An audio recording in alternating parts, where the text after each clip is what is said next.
Hello,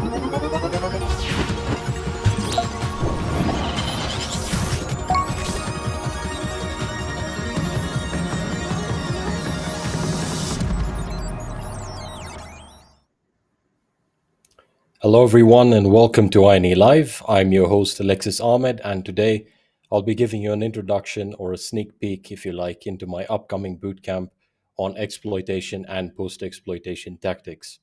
If this is your first time watching, welcome. We are streaming live across social media platforms right now, including LinkedIn, Facebook, YouTube, Twitter, and Twitch. Before we get started, I just want to remind everyone that we want to hear from you. So if you want to get involved, we have two options for you.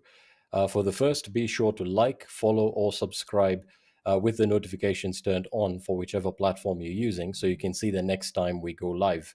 For the second, feel free to drop any questions you might have in chat with a Q in front, just so that we can track them, and the mods will grab them and send them my way so that I can answer them.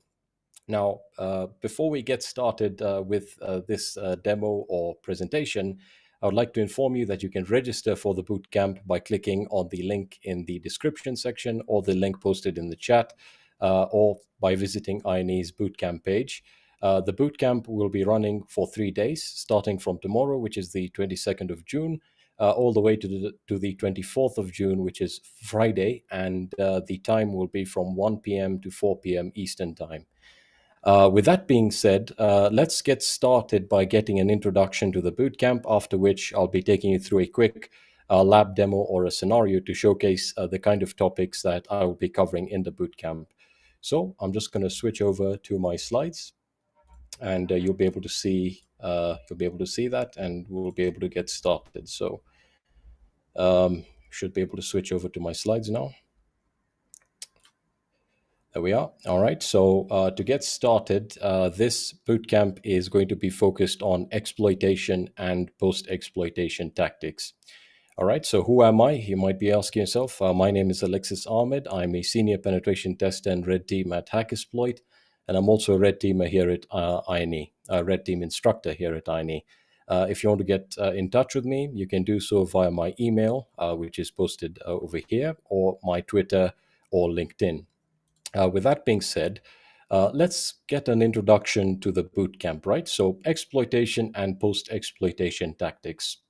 What am I covering? Well, firstly, I think it's important that we understand the importance of exploitation and post-exploitation in the context of a penetration test, right? So exploitation and post-exploitation are an important part of the penetration testing life cycle and will ultimately define the overall success of a penetration test. That's quite telling, and I'm sure for those of you who are penetration testers, you are acutely aware of that, right?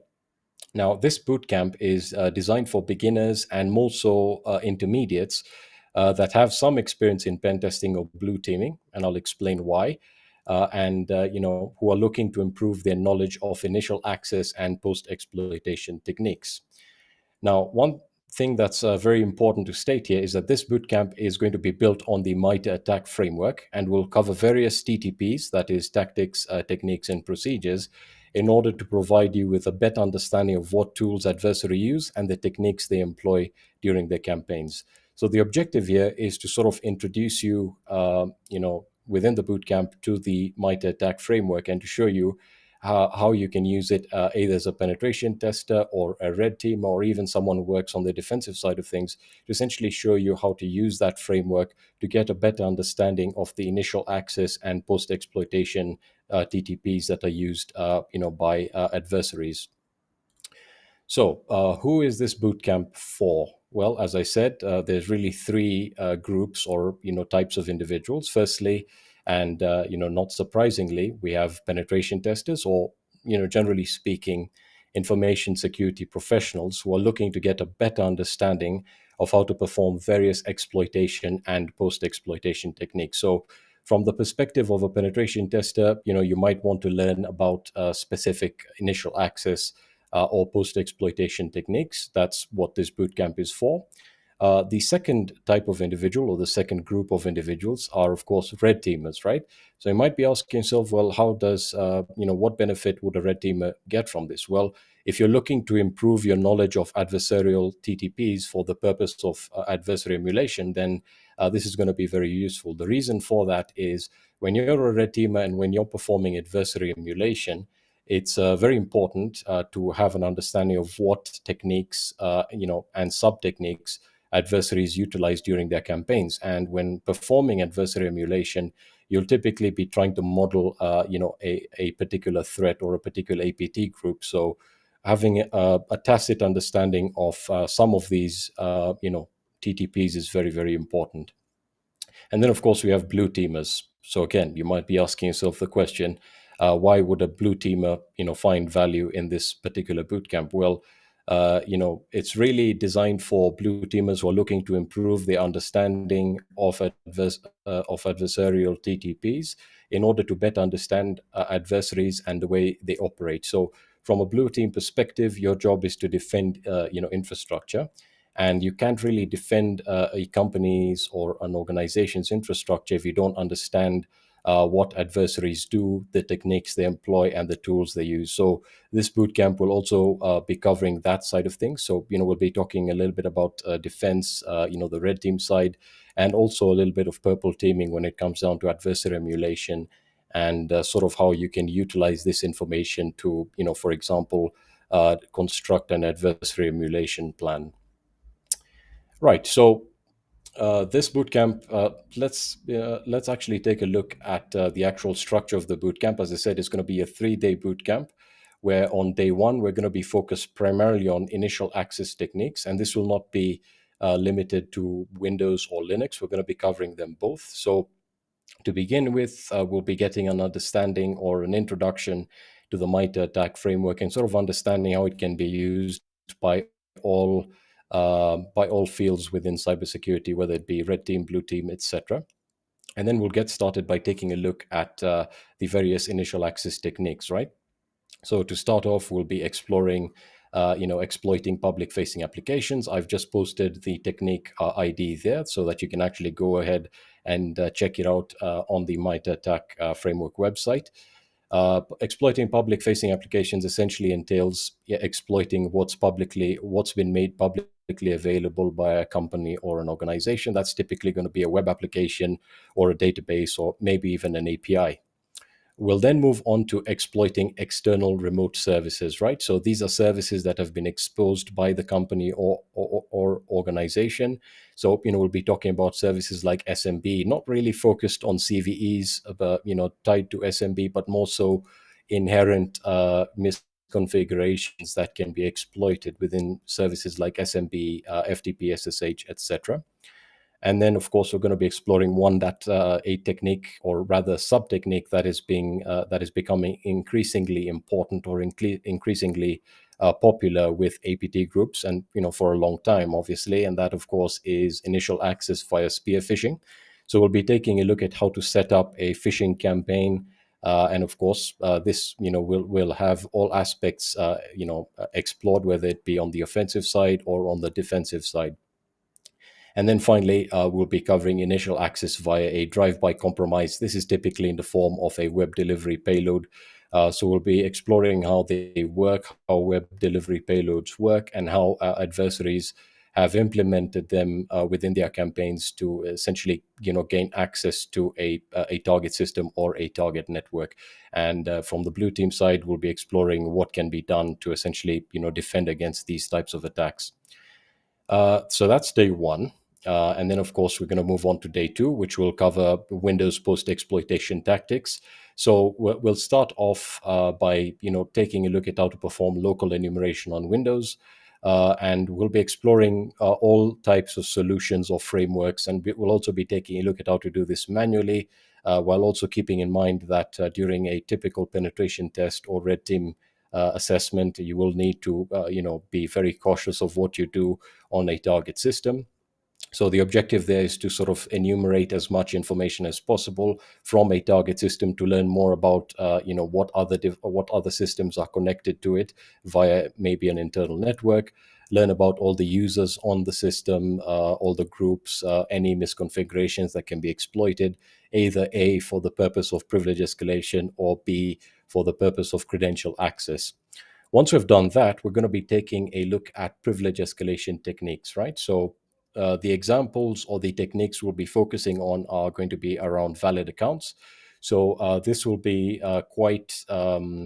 this will really not be that specific to any particular sub technique, but we'll be exploring some of the weaknesses or misconfigurations that you'll typically find on Windows systems that could lead to the exposure of credentials for accounts already on the system, or valid accounts for that matter. And then, of course, we're going to take a look at the abuse elevation control mechanism, which essentially means, for those of you who are experienced, bypassing UAC in order to elevate your privileges, if that can be done. And that's more pertinent to more modern versions of Windows. And then, of course, we'll take a look at access token manipulation, or access token impersonation, if you will. We'll be taking a look at how to impersonate, privileged access tokens to elevate your privileges. We're then going to be exploring persistence, right, which is self-explanatory. Once you've gained access to a target system and you've elevated your privileges, you then need to establish persistent access to that system. And of course, this can be done beforehand, but the techniques that will be available to you if you set up persistence before elevating your privileges will be fairly minimal. So that's why we're doing it after. And the specific techniques we'll be exploring are essentially having an auto start execution of either a script or a binary that, when executed, will either provide you with a reverse shell or some form of command injection, or, remote code execution on the target system, so that you have, constant or persistent access on the target system. And of course, we'll take a look at how to set up a scheduled task or job, which again ties into the same thing. We want to make sure that we have persistent access to the target system. And then finally, we'll be taking a look at credential access, which also falls into, post-exploitation, or, it is a post-exploitation tactic. So we'll be taking a look at OS credential dumping on Windows. I'll be explaining the different types of hashes and how they can be cracked, how they can be dumped with a plethora of tools. And of course, we also need to be cognizant of the fact that we need to evade detection, or we need to be very quiet when doing this. So that's also something we'll be exploring. And then finally, on the last day, or on day 3, we'll be repeating the same process with minor differences on Linux. So again, we'll take a look at how to perform local enumeration on Linux. The objective here is, again, to enumerate as much information as possible from the system that you have just compromised. Once we've done that, we'll then move on to privilege escalation on Linux. And in this particular case, we'll be taking a look at some of the most popular techniques that we've seen been employed by APT groups. So one of them, or both of them, fall under abuse elevation control mechanism as a technique. But under the sub techniques, we have set UID and set GID binaries, which, if improperly configured, can allow an unprivileged user to elevate their privileges relatively easily. And then, of course, we have the same for sudo. So we'll be taking a look at how to sort of exploit misconfigurations or inherent vulnerabilities within sudo to elevate our privileges. And then, of course, we'll move on to persistence. So we'll take a look at scheduled tasks, which more specifically we'll be exploring cron. So we'll take a look at how to set up persistent access to a Linux box by setting up a cron job that then does something that an attacker would typically do. That could either be connect to a listener, or to execute a particular command, or a particular piece of code. And then, of course, we have the web shell. The web shell sub technique, which falls under server software component. Web shells are very, very common and very popular, especially right now amongst some of the newer APT groups, but also amongst some of the older veteran APT groups. And that's the example that we'll be exploring today. We'll be taking a look at how we can utilize a web shell to establish persistent access on a Linux target. And of course, that is a sub technique. And then finally, and most importantly, we're going to be exploring lateral movement as a post-exploitation tactic. And that is going to essentially involve pivoting and port forwarding. through or via the exploitation of remote services on the system that you'd like to pivot to. So again, it's fairly simple to understand. We gain access to a target system, and then we want to move laterally through the target network. And we're going to be exploring the actual technique of exploiting a remote service on a system that we would like to exploit or gain access to via the system that we've already exploited, also known as pivoting. With that being said, before we get started with the next phase, let me take a look at some of your questions so that I can try and answer them. So there we are. Does the bootcamp have some testing environment for practice? That's by Bodan. Yes, it does. The bootcamp will be recorded. So after the bootcamp is concluded, you'll have access to the videos or the recorded version of the bootcamp in addition to the labs that were used, so that you can actually go ahead and follow through with the techniques that have been highlighted. Naveen Kumar, is this bootcamp paid or free? The bootcamp is behind an INE subscription, or you have the ability to buy access to it at a one-off cost. Let's see if we can answer any more questions. It doesn't look like we have any more, so I think we can proceed with the next phase of this presentation. So, as a practical demo, to sort of give you an idea as to what we'll be covering or the type of content we'll be covering, let's take a look at one of these sub techniques that I really wanted to showcase, and that is, of course, persistence via a web shell. And in order to do this, what we need to do firstly is we need to get an understanding of what a web shell is and where it's been used or by whom it's been used with regards to APT groups. So a web shell is essentially a web script that is hosted on a web server for the purpose of executing commands, also known as command injection. Now, believe it or not, web shells were once utilized legitimately by system administrators, by developers, etc. However, not surprisingly, they were easily weaponized by adversaries, right? Because if you think of it, a web shell allows you to execute remote code on a web server. Now that is very useful for developers or for system administrators. However, the issue with that is if anyone gains access to that particular web shell, maybe an adversary, then you can pretty much guess what they're going to use that type of access to do. So it actually became quite a popular technique or sub technique rather, that was employed by adversaries, primarily because it's very clandestine, and you'll actually see why. If no proper security mechanisms are put in place or no proper logging of the web server and all requests is put in place, a web shell can be a very, very good or very effective way of maintaining persistent access to a target server. All right. So, adversaries will typically backdoor web servers or really any types of servers with web shells to establish persistent access to systems. An example of this is APT32 and APT38. APT38 is Lazarus, thus the North Korean APT group, and APT32 is an APT group from Vietnam that targeted financial institutions around the world. What they did, or what both of them did, was essentially, target specific web servers being used by these financial institutions, preferably ones that were not behind any type of security mechanism or any type of security, cybersecurity infrastructure. And they also further narrowed down their choices to the ones that were not actively being interacted with by system administrators, and essentially employed backdoors in them in the form of web shells, and essentially maintain persistent access to all of the servers that they had compromised. All right, so as I've said, web shells provide adversaries with clandestine persistent access to compromised systems, and are, generally speaking, very difficult to detect if no proper logging or security mechanisms are in place.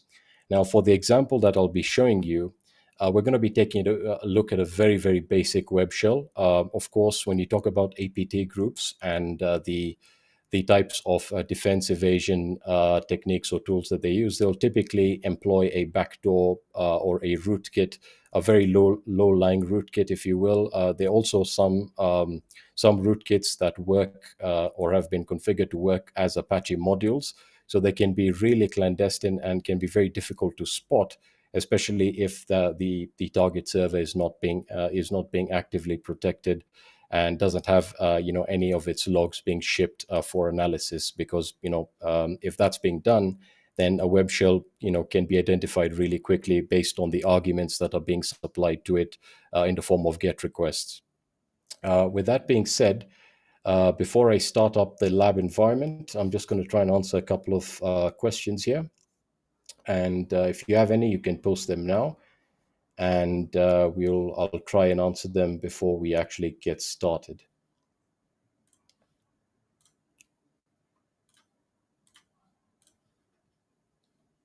All right, doesn't look like we have any questions, so I'm just gonna start up the lab environment, and then I'll share my screen, and we can take a look at how we can utilize a very basic web shell to maintain persistent access to a Linux server or a Linux target. Now, again, one thing that is also very important is that this is not really platform specific. Web shells can be employed on both Windows Server as well as Linux servers. It really it really doesn't it really doesn't matter what type of operating system you have gained access to. So let me just open up the lab here, and I should be able to share my screen shortly. So let me just make sure that is set up. So there we are. And there we go. All right. Looks like we have a question from Bodan Lukin. What about persistence where web software is not present? That's also something that we'll be exploring within the bootcamp itself. So, we'll be exploring different types of persistence techniques, and when they can be employed based on what type of defenses are present, as well as the target's configuration. All right, so I think we're ready to go with the actual lab itself. So if you can see my screen, I think we're good to go. In this particular lab, we are starting off from a point of whereby we're already assuming that the target system has been compromised and we have some form of access to it. In this case, the type of access that we have to the target is via SSH. So I'm just going to open up, I'm just going to type in ifconfig so I can identify the target IP here. So I'll just copy the IP associated with the interface Ethernet 1, and I'll just SSH into the target box. So we're assuming we've already obtained these credentials. So I'll just paste that in there, and the target IP is the third IP within the subnet. So there we go. And I'll just type in the password. And there we are. So we have access to the target system called victim1 as the user student. We currently have unprivileged access, which means we don't have any root privileges, or we're not part of the sudo group, which is perfectly fine. This technique will work just fine if we can make changes to the directory where the actual web application is being hosted. So to begin with, let's perform some basic enumeration just to highlight what exactly we're going to do. So you can see we're running the Linux kernel 5.4.0, and if I display that, you can see it's Ubuntu 18.04.3, and within the student's home directory, we have a specific binary here that will actually will come in handy in a few seconds, but it'll actually show you how important persistence is, primarily if your initial access vector is actually blocked, or later down the line is actually patched. If you exploited the target system through a vulnerability, if you lose that initial access vector, then the actual web shell can be another way of getting back into the system or maintaining persistent access. So before we start doing any of that, let's get an understanding of what web server is running on this particular system. So if I just display a list of all the processes, we can see that we have an Nginx worker process here. and that is owned by the service account www data, which makes sense. And by default, whenever you're dealing with Nginx or Apache, the default directory where the actual web application or website is stored is going to be under var www and html. So you can see within that particular directory, we have the default boilerplate index file here. So that's index nginx debian.html. So you can see that this is owned by the root user, but we can make changes to this. In order, before we actually do that, let's verify that we can. So var www, let's just take a look at the permissions here. So yeah, it looks like everyone on the system can read and write, changes or make changes to this particular directory and all the files within that directory, and we can also execute files or binaries. So in order to set up the web shell, we're going to be setting up a fairly simple web shell with PHP. That's because this is a LAMP stack. If we were on Windows or we had exploited a Windows system, then we would have generated an ASP, an ASP web shell, and that would typically fall under the resource development tactic within the MITRE ATT&CK framework. So I'll just navigate into the var www HTML directory here. And what I'll do here is let me open up, I'll just say Vim, and I'll call it, I can call it whatever I want. Now, when performing this, in a real world environment, you want to make sure that the name isn't indicative of the function, right? So the worst thing that you could do, and this is something that will be easily detected, is to call it reverse shell or web shell. So ideally, you'd like to give it a name that fits within the naming structure of the web application. Now, in this case, we don't have a web application. It's just a vanilla Nginx server, right? And we don't have any web applications or any files being hosted. So for the purpose of simplicity, we'll just call it shell.php, right?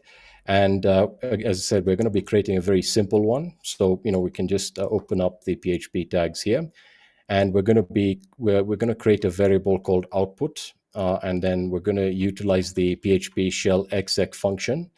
So shell exec, and then we're going to specify the get variable, which is used to store the data that is obtained from a request. So we can actually just specify it directly. So we'll say get. So that is the get variable. That's a global variable. And then we can specify the parameter to use. And this will tie into the command injection. This will make sense when we'll be performing it. But typically you'll see,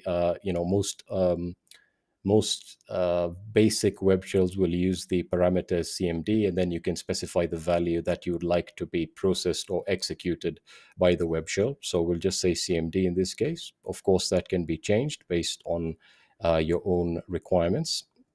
And what we can do now is let's specify that we want to output or echo the output produced by the actual execution of the command that will be passing through in the form of a GET request.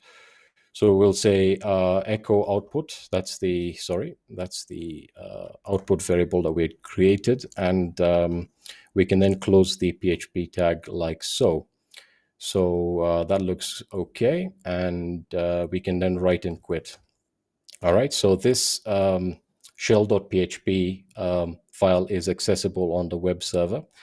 And what we can do now is let's navigate back to the directory of the home directory of the student user. And remember that we have that wait file here, the wait binary. If we remove it, what it's going to do is it's going to simulate a scenario where your access to the target system via the initial access vector that you had used is actually patched or is terminated. So if I just say remove wait, and I give that, there we are, a couple of seconds, you can see the connection is closed. And if we try and SSH into that box again via the credentials that we had obtained, you can see that we'll not be able to authenticate successfully. So even though I've provided the correct password, that's not going to work.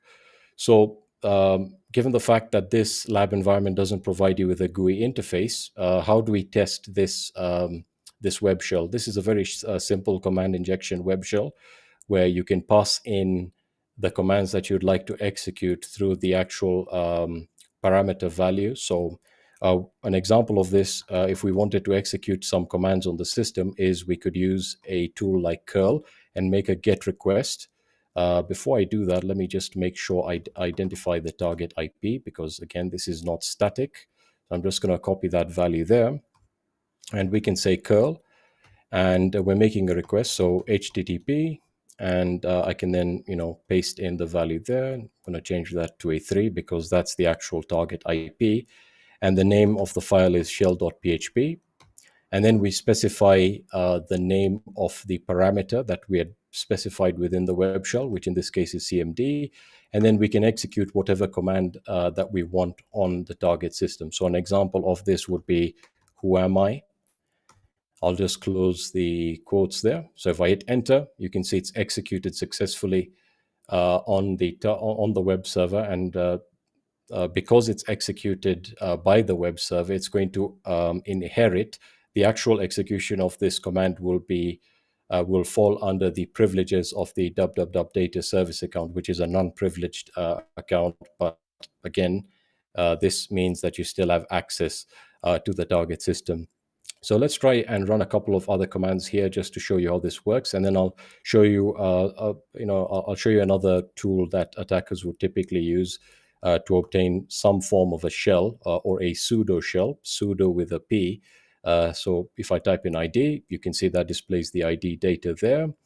And then, of course, if there is some form of filtering by a web application firewall, then of course these types of parameters, especially the keyword CMD, is something that's going to be blocked. So as I said, be very cognizant of the fact that all of or the way you design the web shell needs to actually be done in a way to sort of evade detections by even some of the most simplistic web application firewalls like mod security.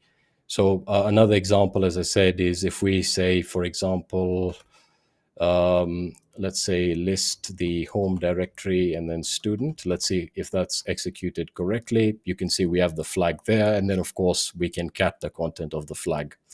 Now this is all well and good, or it's really there's nothing special here. As I said, another tool that attackers would typically use once they have even if it's a very rudimentary web shell, is they would typically use a tool like comics whenever they wanted to get some form of a shell on the target system.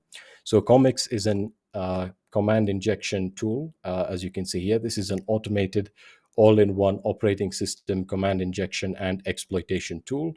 And it essentially allows you, most importantly, to identify command injection vulnerabilities in websites. But in our case, we're already looking at it, or we're going to be using it from the perspective of an adversary who has already gained initial access to a target system. So in order to use it, what I'm going to do is I'm just going to get rid of this here, and I'll just modify my previous command with curl, and we can say comics. And at the moment, we don't need to specify any special parameters. We specify the URL flag. And let me just clear my screen so you can see that much better. And what will happen when I hit enter is it's going to begin the wizard, the comics wizard. There we are. So it's going to check the connection to the target URL. It's going to ask me whether I recognize the server's operating system. In this case, I know it's a Unix-based operating system, or Unix-like in the case of Linux. There we are.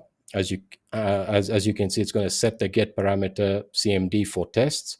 It's then going to test the classic command injection technique via results, and the get parameter CMD seems injectable. So we get a payload, and then it asks you right over here if we want a pseudo terminal shell. So if I hit yes, it's going to provide me with a very basic web shell, if you will, through my terminal. And this is all being executed through the web server. So, for example, I can, again, just type in the commands I typed in previously, and you can see it takes a couple of seconds to actually, produce the output. That's because the actual requests are being sent through the web server in the form of GET requests. So, for example, we can head over into home student, And there we are. You can see, because it's a pseudo shell, we can't really navigate to particular directories, because this is not really a terminal session. So ideally what we would need to do is a home student, and we can then say, flag.txt, and that should display the flag there. So yeah, these are the types of techniques that we'll be exploring. Of course, we'll be exploring them in a bit more depth. However, for the purpose of this presentation, and with the fact that we have to be cognizant of the time, that's one of the techniques that I wanted to highlight. And with that being said, this is where I'm sort of going to conclude the presentation. So I'm going to now, turn over to your questions. So if you have any questions, feel free to post them now so that I can answer them. So I will try and turn over to the questions here. There we are. So let me see if we have any new questions. So we have a question from Boden Lukin. Are you considering post requests instead of get requests? I think this might reduce the detection rate, since all get requests will be seen in the web server logs. Yep, that's true. As I said, these are things that we'll be exploring. In the bootcamp, we'll be exploring different scenarios and when to actually use one technique over the other. In this case, primarily because there wasn't any logging in place, we could easily just use get requests. But as I said, um, in infrastructure or on servers that have logging, then we would typically need to revert to a much more clandestine web shell. And of course, access being made to the target system via that web shell will need to be limited, because if too much traffic is going to a particular page or a particular file with specific parameters and values and their consequent values, then that's also suspicious. We have a question from DOS. This bootcamp also help? Can this bootcamp also help on AD privilege escalation? Yeah, we'll be exploring a couple of AD techniques, not really tied to privilege escalation, but they can be applied in an Active Directory environment. We'll probably be covering Active Directory within its own bootcamp, primarily because that's a much more specialized topic. So yeah. If you have any more questions, I don't see anything else here. But yeah, feel free to ask any questions, and I'll be sure to answer them.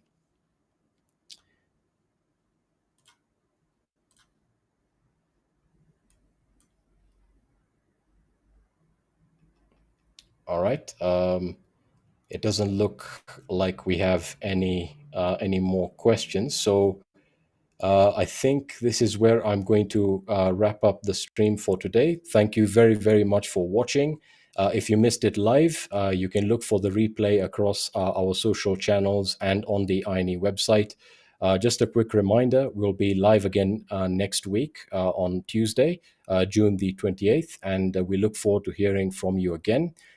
Be sure to like, follow, or subscribe on your choice of social platform, with notifications turned on, so that we can stay, or so that you can stay in the loop for details on our next stream and hear about our community giveaways.